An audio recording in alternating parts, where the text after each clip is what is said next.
બારડોલી નગરપાલિકાની સ્થાનિક સ્વરાજ્યની ચૂંટણીને લઈને વહીવટી તંત્ર સજ્જ બન્યું છે।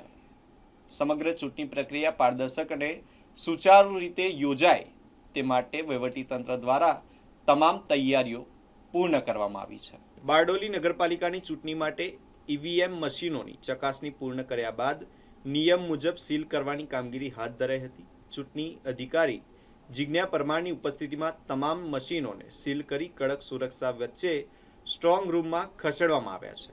આગામી ચૂંટણીને ધ્યાનમાં રાખીને નગરપાલિકા વિસ્તારને કુલ 9 વોર્ડમાં વિભાજિત કરવામાં આવ્યો છે, જેમાં 46 મતદાન કેન્દ્રો પર મતદાન યોજાશે।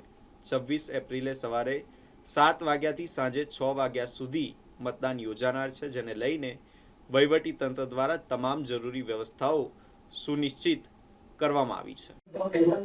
બારડોલી નગરપાલિકા ચૂંટણી હિસાબે આજરોજ ઈવીએમ કમિશનરની કામગીરી ચાલુ કરવામાં આવેલી છે। બારડોલી નગરપાલિકાના 9 વોર્ડના 46 મતદાન મથકો છે, જેના અંદર જે મતદાન મથકો પર ઈવીએમ મોકલવાના છે એને બેલેટ પેપર લગાવીને હાજરી તૈયાર કરવાની કામગીરી રાજકીય પાર્ટી તથા ઉમેદવારોની હાજરી ચાલુ છે। કેટલા મશીનો મૂકવામાં આવે?